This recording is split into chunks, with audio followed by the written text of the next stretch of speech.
Hello, I'm Dave and this is Logan, out once again for a walk in the countryside. Thanks for joining us. Now today we're at the pretty village of Tolpuddle in Dorset. It's about 8 miles to the east of Dorchester, and we're going to be doing a roughly 4.5 mile circular walk, starting and finishing in the village, and there's a lot to see there, and then we'll be heading north across some quite glorious countryside, heading towards an Iron Age hill fort with something slightly unusual on top. Now I'm filming at the end of February. The sun is out, there's blue sky, bitterly cold, so we're both well wrapped up, but should be perfect conditions for walking. So do come along with us. Well, the village of Tolpuddle is probably best known for the history of the Tolpuddle Martyrs. So I better give you a little bit of background information of that story, otherwise the first part of the video won't make too much sense. Now, I don't want to make it too much of a history lesson, so I'll try and keep it as brief as possible. Well, the Tolpuddle Martyrs were 6 agricultural labourers who in 1834 were convicted of swearing a secret oath as members of a new friendly society of labourers. They were arrested under an obscure act during a labour dispute against the cutting of agricultural wages before being convicted and sentenced to penal transportation to Australia for 7 years. They were pardoned in 1836 after mass protests by sympathisers. Something like 800,000 signatures had been collected demanding their release. And they returned to England between 1837 and 1839, and the Tolpuddle Martyrs became a popular cause for the early union and workers' rights movements. Well, I'll go into the story in a little bit more detail as we go through the village. Well, there's ample roadside parking in the village, just to make sure you're considerate obviously to locals. So we'll start off this wander through the village well, right by the green that's behind me here. What a delightful little green it is as well. Now, just next to me here, this large sycamore tree. It was under this very tree that George Lovelace, the local Methodist preacher, held a meeting in October 1833, at which time it was decided to set up some sort of union to fight against wage cuts that were being introduced. Setting up such a union had been legal for a decade or so. The 6 martyrs, by the way, were George Lovelace, James Lovelace, George's brother, Thomas Stanfield, George's brother-in-law, John Stanfield, Thomas's son, James Brine and James Hammett. In front of me here, this splendid monument called Martyr's Seat was erected on the green in 1934, put up by Sir Ernest Debenham of Debenham's department store fame to celebrate 100 years of the martyrs. And just talking about this sycamore to the left, it's thought to be perhaps one of the oldest in Dorset, about 320 years old. And then just panning over to the right, there's another much smaller tree that was planted from a seedling from the original tree in 1984. I think the green is owned by the National Trust. Well, just south from the green is the River Piddle, known as in the past as the Trent or the North River. It rises at Alton Pancras and flows to the north side of Wareham and out to sea at Poole Harbour. Now, the Victorians used to have a trouble with the word piddle, so they often changed the name to puddle in various places around here. It's such a pretty village as well, full of thatched properties. It's named after Tolla, wife of Orc, who had been given several villages in Dorset by King Canute in 1024. One of those villages was called Pidella. I guess that's where the river got its name from. And just by me here, the old mill, I think it was a corn mill, 18th century building. You can probably hear the mill race. You can see down there the water gushing away. Obviously it's now a private house. And then over to the left is the the manor house. I can just see it through the trees there. I think it's got a date of 1656 on the entrance somewhere. Well, there over the road is the Martyrs Inn. Now, an old map shows it as the Crown Inn, and it burnt down and was rebuilt in 1929. I think it was renamed the Martyrs Inn in 1971. It looks as though it's closed and up for sale. Now, that is a historic house, Martyrs Cottage. A few days after that open air meeting on the green, a second meeting took place at this cottage. It was the home of Thomas Stanfield, and at the meeting the Friendly Society of Agricultural Workers was formed, and all of its members sweared an oath to support one another in times of hardship. Now, unfortunately, the deliberations of the meeting were betrayed to the local authorities, and it was James Frampton, the local magistrate and landowner, who caused much of the problems. He wasn't happy and wrote to the Home Secretary, Lord Melbourne, to complain about the new union. And on the 22nd of February 1834, posters were put up throughout the village declaring that such meetings and associations were illegal. And 3 days later, Lovelace and 5 of his companions were arrested. Now, they couldn't be tried for setting up a union, as it wasn't actually against the law.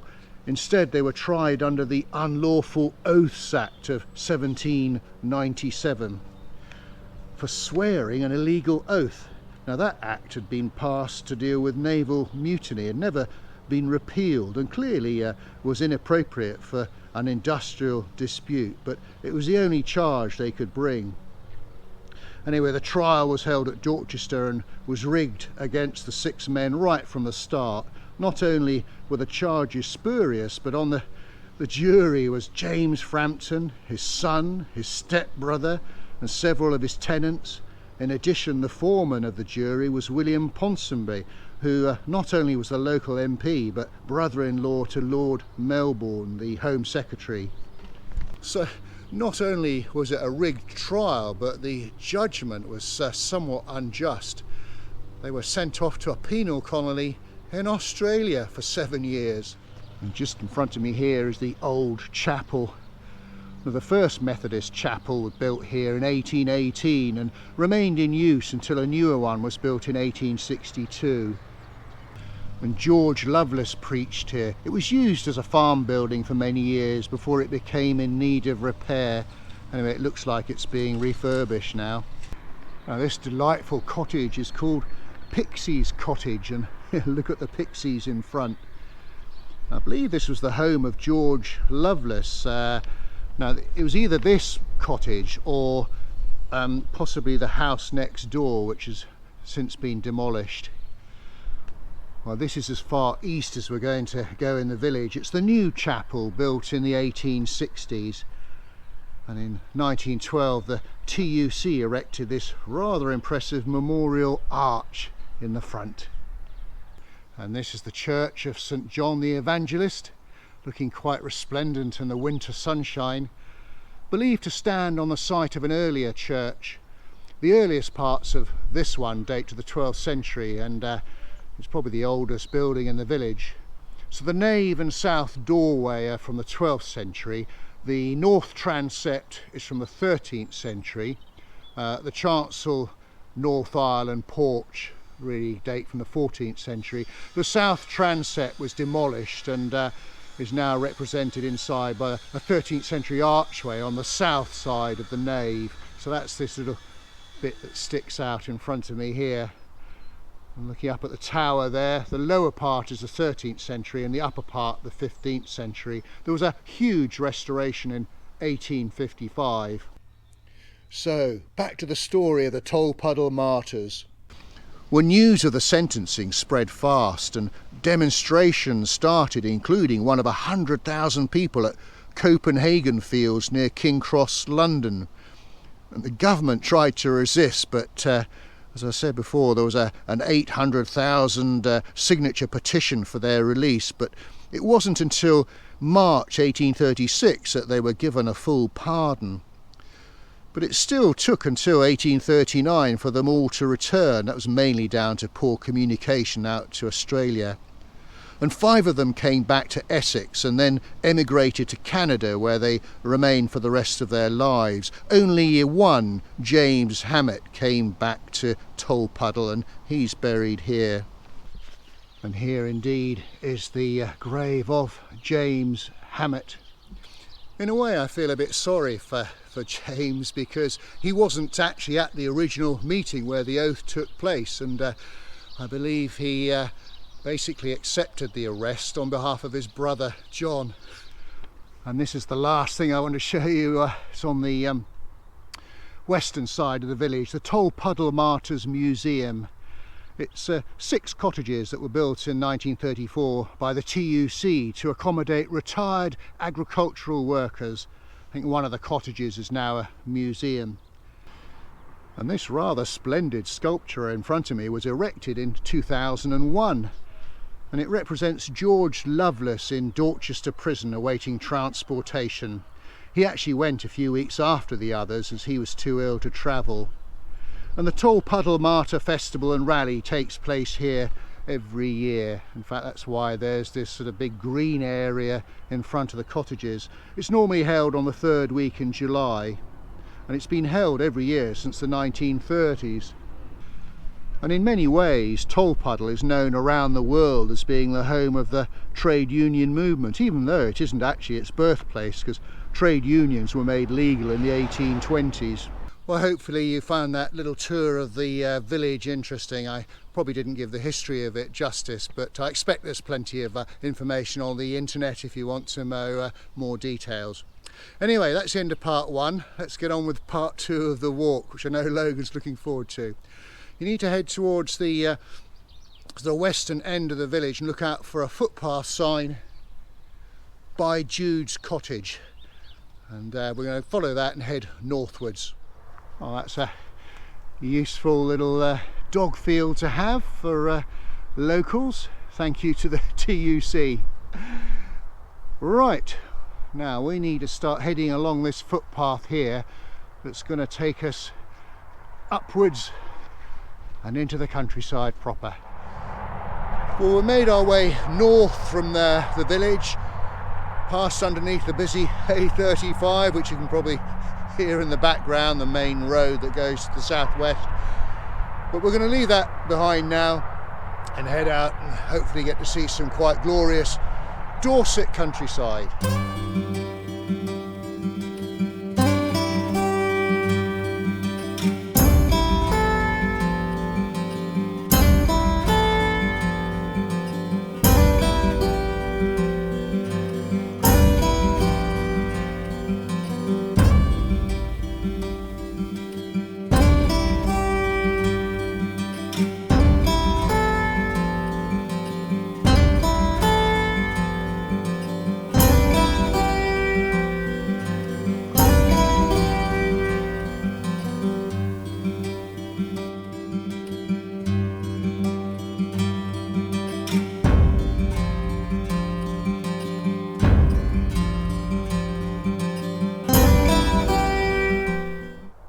I just had to stop for a pit stop to admire the view that's just behind me here. It really is quite it's stunning is the only word for it. So this is very much looking to the north, very much your typical rolling Dorset landscape scenery, and then this is over to the west. Quite beautiful. What have we got here? Caution, active badger set. Oh, better keep our eyes peeled, Logan. Hopefully they'll be snoozing at this time of day. Well, one of those wow moments. Beautiful this time of year when there's that lushness just starting to come through, and the grass.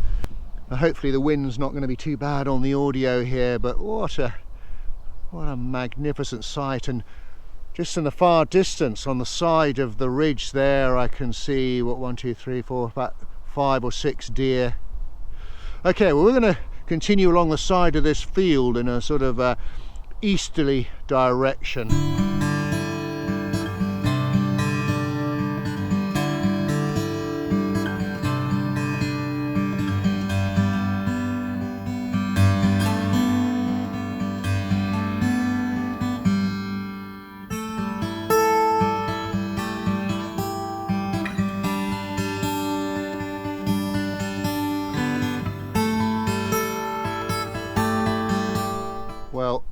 according to my map, this is West End Barn, but it looks a little bit unloved at the moment.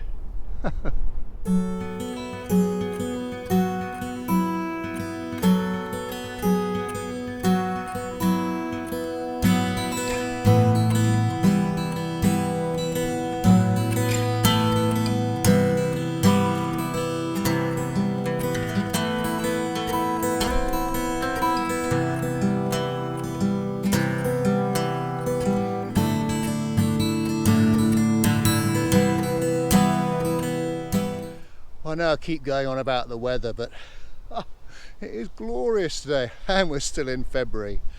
Now, from here, you can just about see behind me is our first glimpse of our next destination, the Iron Age hill fort at Wetherby Castle. Well, this clear stream here is, I think it's called Bear Stream, and its source, I think, is to the north at Milton Abbas, and it flows down to join the River Piddle. Right, we need to gird our loins for the next bit of the walk, the uphill bit to the top of Wetherby Castle.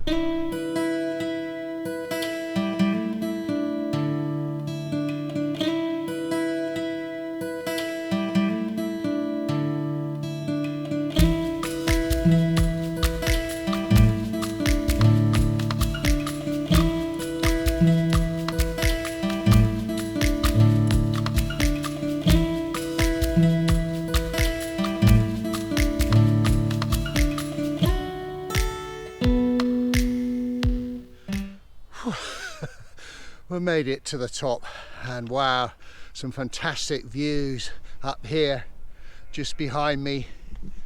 That's looking over to the west and Milbourne St Andrew, and I can just about make out Manor Farm. There was once a manor house there, Milbourne House. It was largely demolished in 1802, and the present farmhouse stands on the site of the old house, and well, probably incorporates a fair part of it. But I'm mentioning that house because it'll come across in our story very shortly.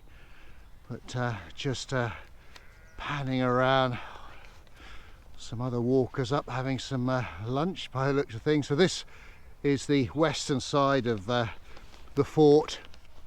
It's an ancient fort. It's known as Bindogladia or something like that. So it's an Iron Age hill fort, dates from 300 BC and built by the Duratrigues tribe. They're the chaps who built Maiden Castle. And there are two high earthen concentric ramps and ditches separated by a gap of about 27 metres. The enclosures are about 7 hectares and the inner enclosure is about 3 hectares. The ramparts themselves are about 2.5 metres high, and the external ditch is up to 12 metres deep in places, but after the Romans came in AD 43 it was abandoned. But there's something very interesting inside the wooded bit on top, and this is the surprise at the very top of the fort, hidden by trees. But it's an obelisk that was erected in 1761 by Edmund Morton Pleydell. He was the owner of Milbourne House that I was showing you earlier on. It's 60 foot high with a copper ball on top, and its purpose is not really known, possibly just self-glorification. But I mean, it would have been visible from his house when it was originally built, but now hidden by trees. So there you go. Something slightly different at the top of an Iron Age hill fort. Well, a little bit of general housekeeping for those folk that might be doing this walk.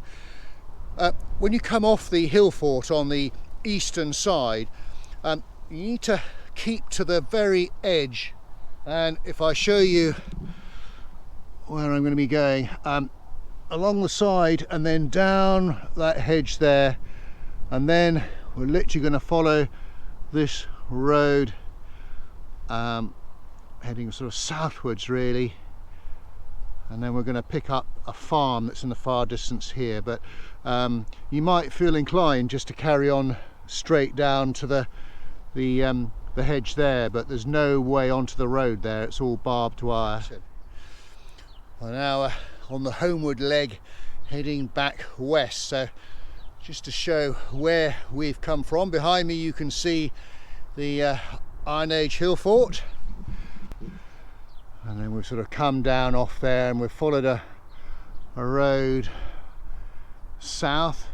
We've crossed over the Bear stream again and come through this little farmyard, and we're just about to go along an old Roman road which was part of the Badbury Rings to Dorchester route, which in turn was part of the original London to Exeter route, I think.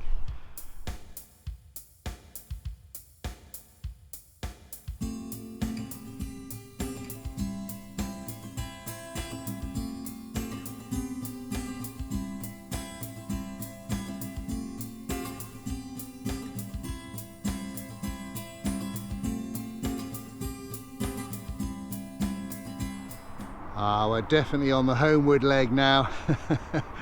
So we're going to follow this field edge along and then up to the bridge in the far distance, and that's going to cross the A35 and then back into Tolpuddle. Well folks, we've come to the end of our walk. We hope you enjoyed it. If you did, please do give us a thumbs up and a like, and do leave a comment, and do check out our Facebook page, Dave's Countryside Walks. We've had a super walk today, glorious sunshine, and we're off to find a cup of tea somewhere. So until we meet again, thanks for watching and cheerio. Your mate doesn't say much, does he?